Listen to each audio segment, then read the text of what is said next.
Hi everybody, thank you for tuning into another video on TK's Tech Corner. Today we're going to be taking a look at the Nitro deck for the Nintendo Switch. So this thing officially is released tomorrow, so you'll be able to pick this up tomorrow. Or if you've got it on pre-order, you'll probably already get it delivered tomorrow. And you should be excited. I think it's a great product. I haven't touched it yet. We're going to find out.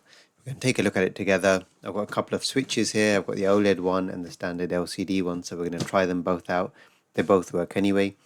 I've also got the Steam Deck here. We're going to compare it because you're going to see why in a minute. Because every time I see this product, I think back to this. It's in the name, it's in the design.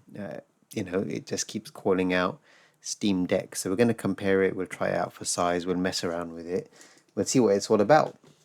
So as the Switch. So while I open this up, let's just talk a little bit about this thing, right? So the Switch is now coming to the end of its life, we think, because it's been out for, I think we're coming up to about 7 years.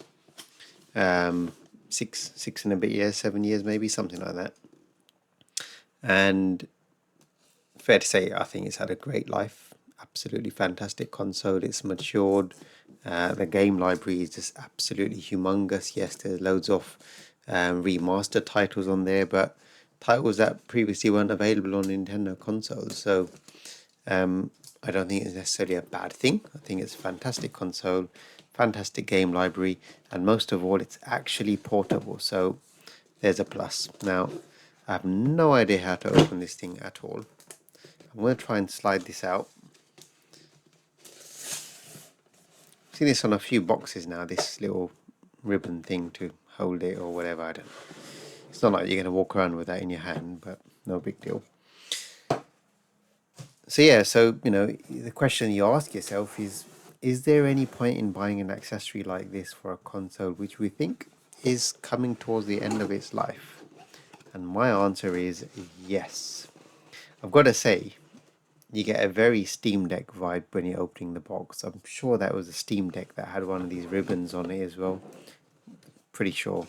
But the vibe when you open it, the whole cardboard sort of insert look here, this is very Steam Deck. If I had the box here handy, the Steam Deck box, I'd have opened it up, but I don't.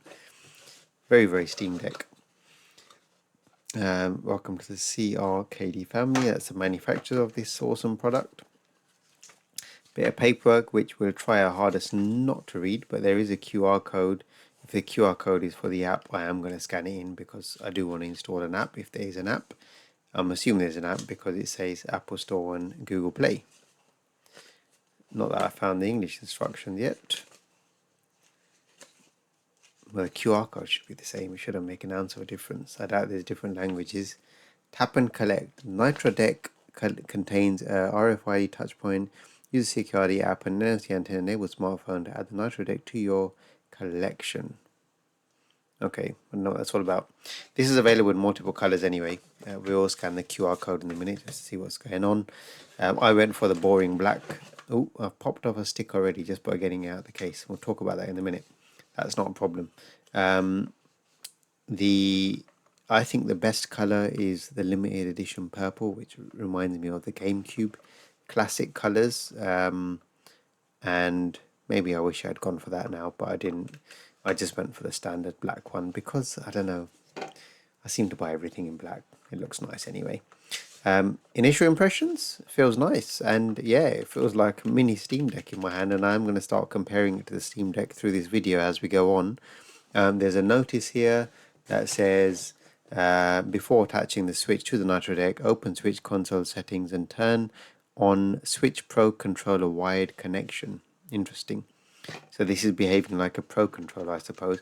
I do use a Pro controller with a Switch, one of them at least, but I don't know if the wired connection is selected or not, so we'll do that. We'll quickly go and do that. There is nothing else in the box because there doesn't need to be. No chargers because it's not a Bluetooth controller. It's hardwired by the USB-C port.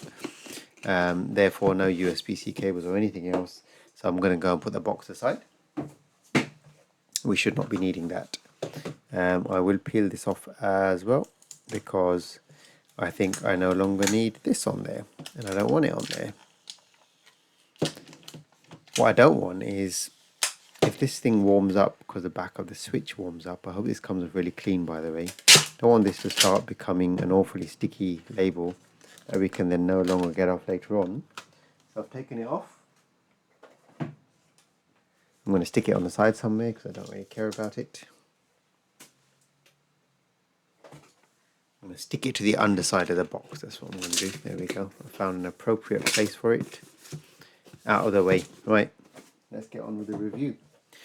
So I'm going to put it next to the Steam Deck because it feels like the right thing to do, and we'll talk about that more in a minute. We can see the screen there. Kind of looks like that, doesn't it? Right, let's have a look around the unit first. It's a very lightweight unit. It's got an input and an output USB-C port up there.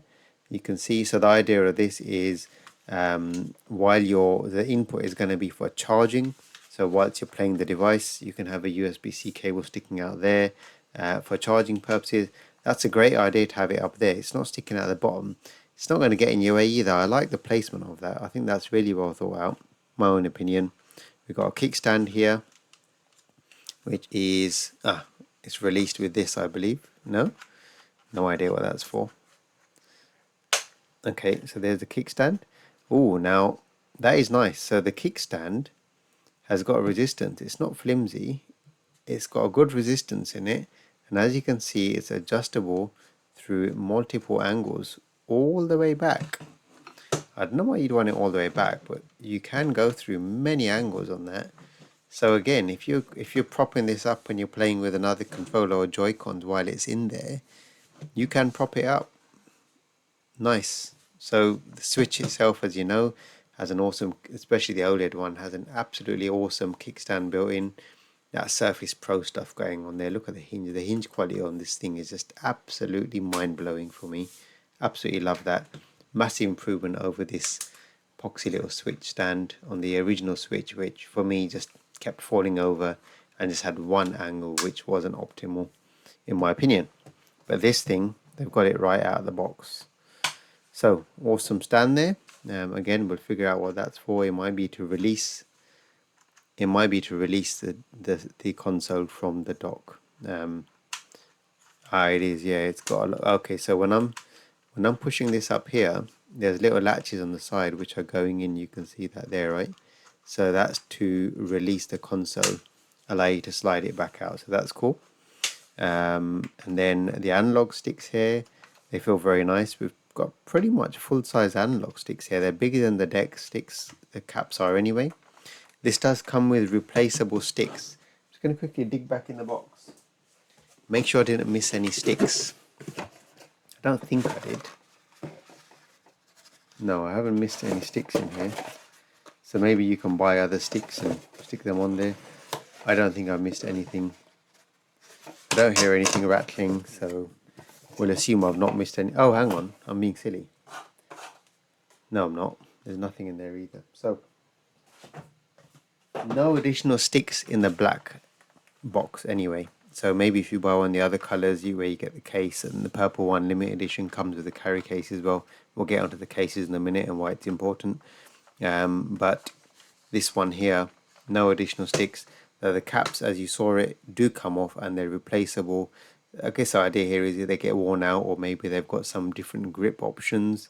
Maybe something that's similar to the Xbox One or the PS One, and you find them comfortable, then you can buy them and pop them on. But it's nice that they're replaceable. The clickiness on there is absolutely perfect.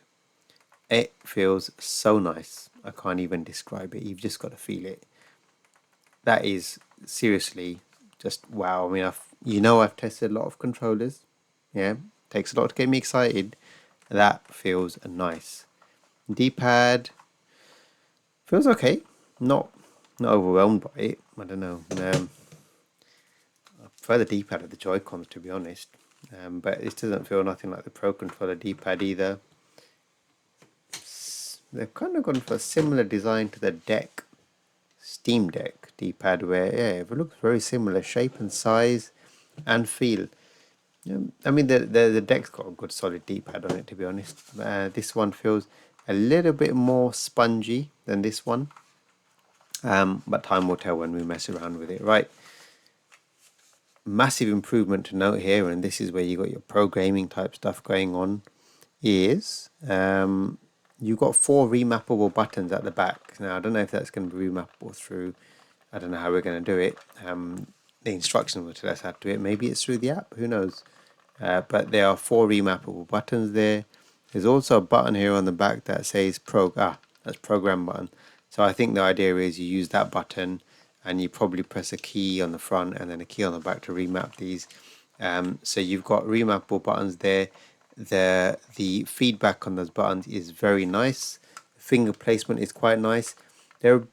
Let's compare them to deck ones, right? Because the deck buttons are for rare buttons. I think these are some of the best sort of remappable back buttons I felt on a joypad.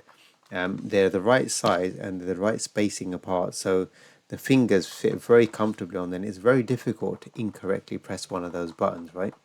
And they've got a great resistance to them. These ones, however, they're a bit lighter, and I think that's quite nice, because what happens with back buttons, if they're a bit stiff generally, if you're finding out you've got to force a bit hard to press them, then I don't know, I think it spoils the gaming experience for me. I think they need to be quite light. I like this. This deck ones are brilliant, but I like the fact that these are just a tiny bit lighter.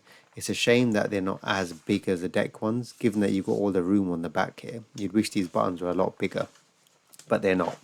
No problem. We'll see how it is when we're gaming.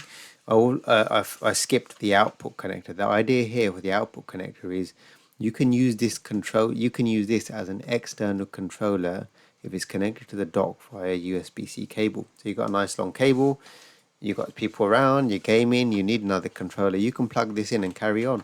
And it is a lovely, lovely controller. So you can use this comfortably as a full-size controller, have it connected via a cable, and no Bluetooth going on here, but no problem, right?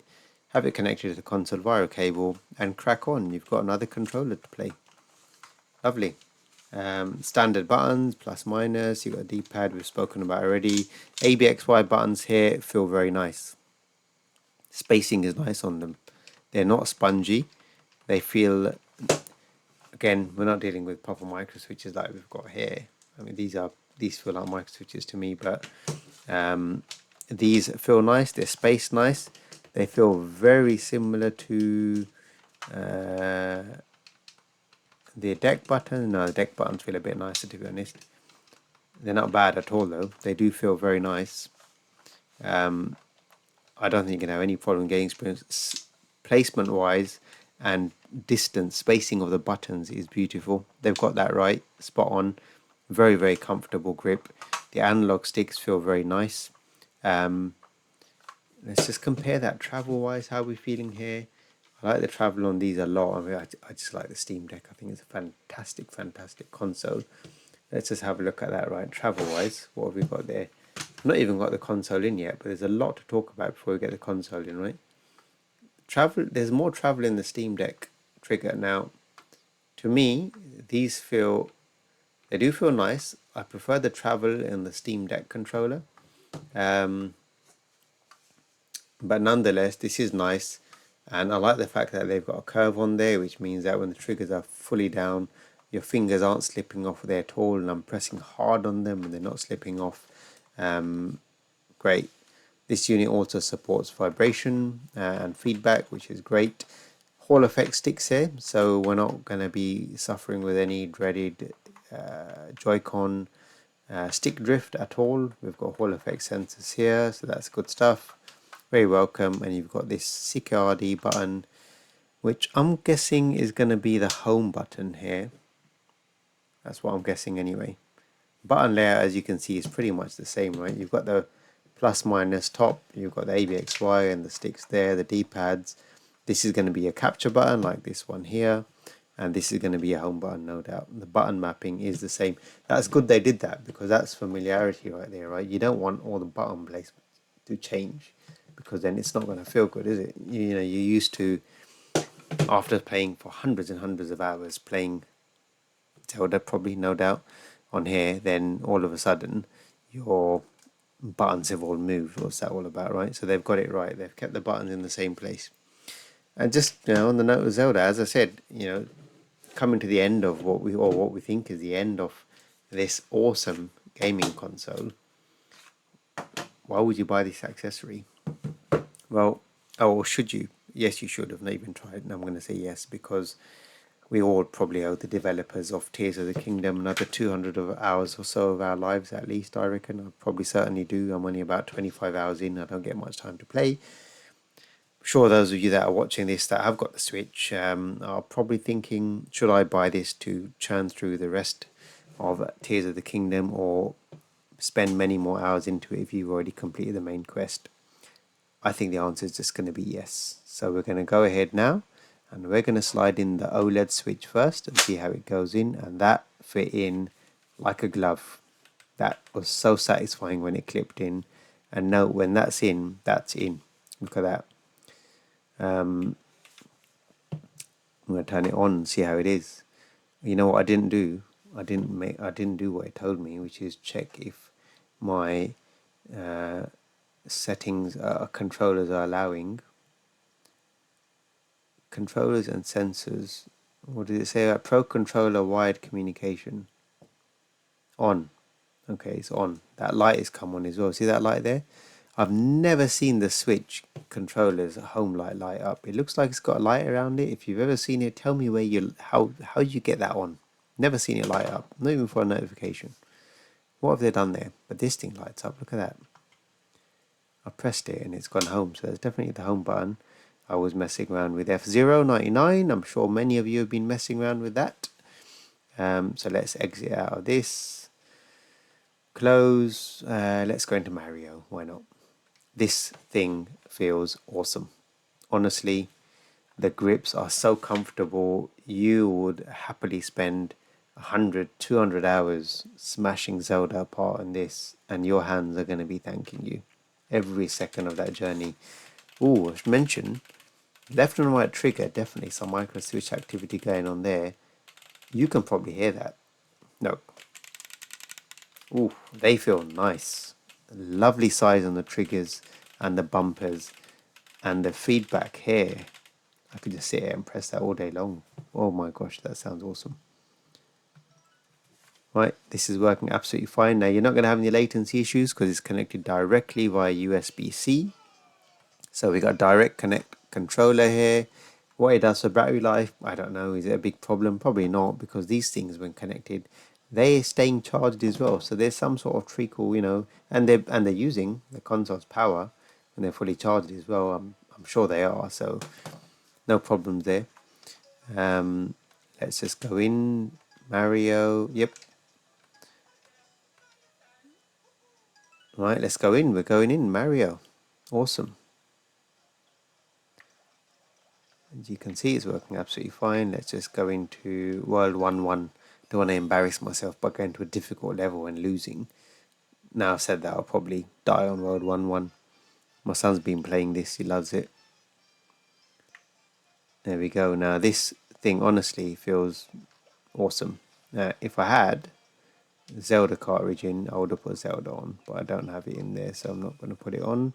I don't want to spend time changing games because I don't think it's necessary here.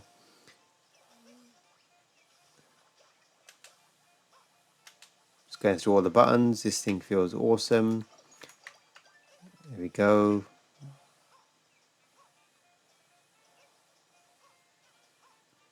Just climbing up the side. I think that's a little shortcut somewhere. Flying through, as you can see, professional stuff here, because I've got a Pro Controller now. Now let's just see if the buttons are mapped by default. They are. So the back buttons are mapped by default to something or the other. You can see that there, it's running. Now let's just mess around with this, right, and see what happens. If I'm trying to, so I've pressed the program button, that light's blinking now. I'm going to press A. Okay, I've pressed one of the back buttons.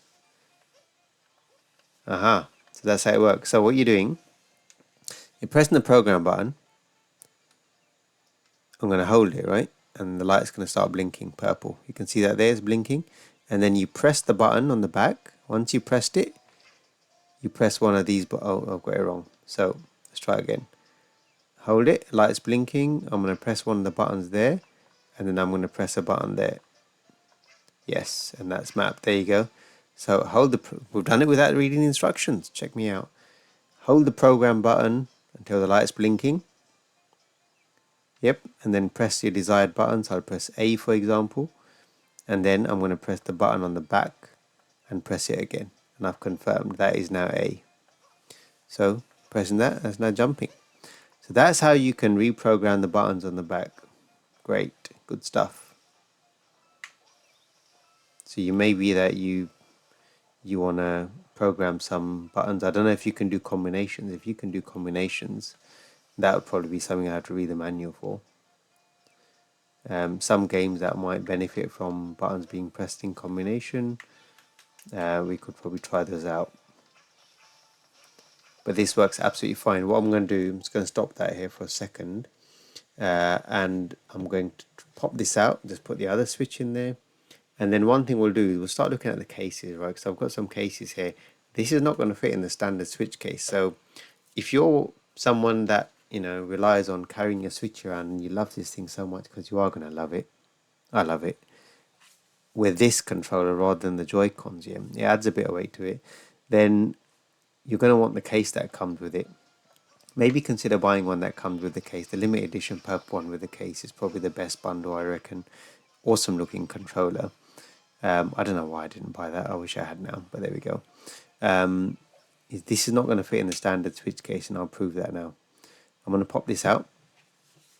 So I think I'm going to be flicking this switch here, and it should release it. And now that it's out, I should just be able to, just be able to slide it out right there. There you go, it's out. Let's slide the original one in. No doubt it's going to work because they're exactly the same physical body. The screens are different. That's about it. Again, it slots in very, very nicely, and it's in, right? No problems whatsoever. So let's go ahead, and I've probably got to go to the wide setting in here as well. You can see I've been playing some of the emulators on there. Now it's not working at the moment. I've got to go into that switch, a Pro Controller wired mode thing here, right? Until you do that, it's not going to work. Right, I've done it now. That's done. You told me something about NFC there. Use the Amiibo or other NFC compatible accessories, blah blah blah. Okay, cool. So that's done. It's a good point actually. I don't know if this can. I think it does support NFC Amiibos. It's got a little NFC logo there. Haven't got any to hand to try out, unfortunately, but I think it'll work. Right, so we can see it's working with both the OLED and the non-OLED model as promised, so no issues there whatsoever. Let's get the kickstand out because it's just so awesome that we have to use it. It's there, working, good stuff. Now, let's just get the phone up quickly. Scan this through, see what's going on with that. Where's my phone?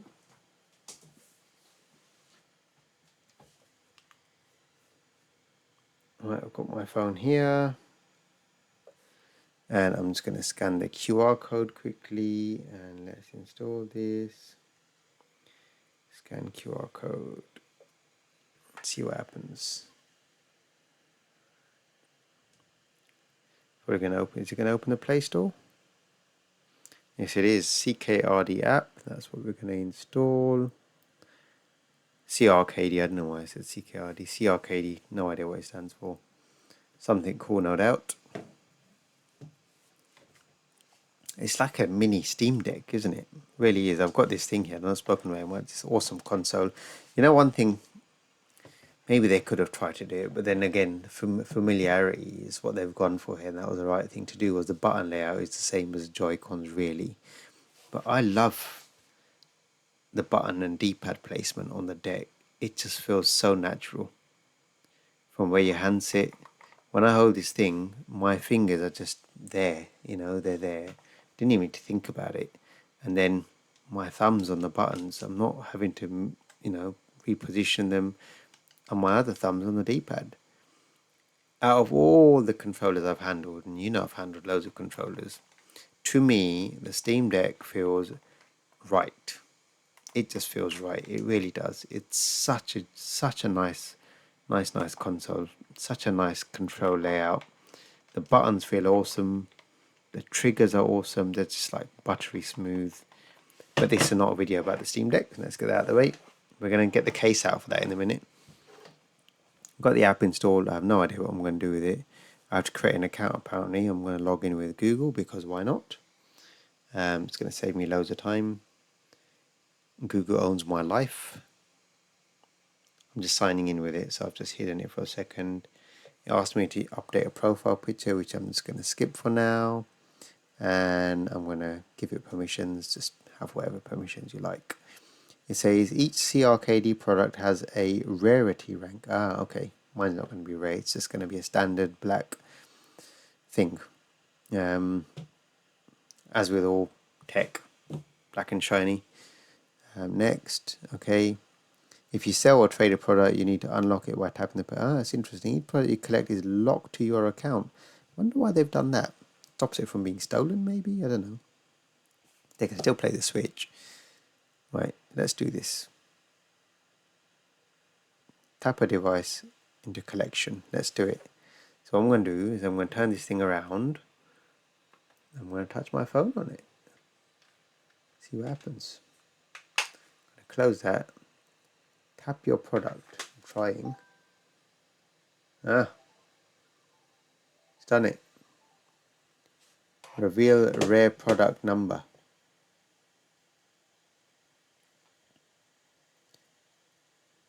Start recording. No, I don't want to do that. I don't know what it's going to do, to be honest, but it's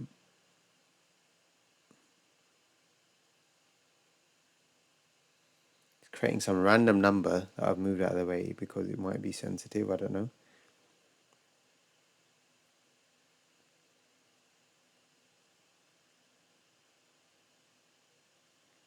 Right, it's created a little profile of my device. My device is number 69 of 12,632. Check that out. Okay. I'll just share that statistic with someone. I'll share it with my brother. There we go. I have no idea what I've shared with him, but I've shared it with him. Right, let's get back to it. So that's the app. The app doesn't do much more from what I can see. It's a shame that you can't do much more from it. It would be nice if you could, program the keys and whatnot and all that good stuff. But there we go. We can't do anything more. They've got their shop, so you can buy more of their products and register them for whatever this is supposed to be. But you're definitely leveling up your Switch while you're doing it. That's for sure.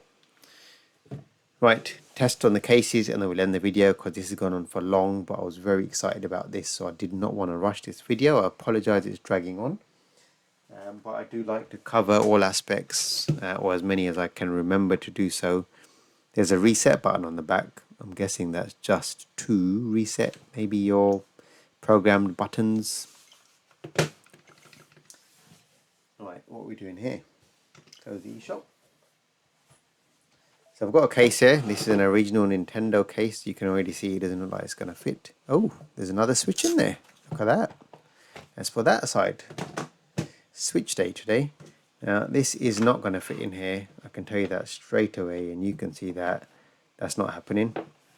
So it's also not going to fit in the other Switch case. That's the other Switch case. Let's get this back in here, because it's good to look after our Switches. I do love the Switch. Probably a reason why I've got so many of them. I love them.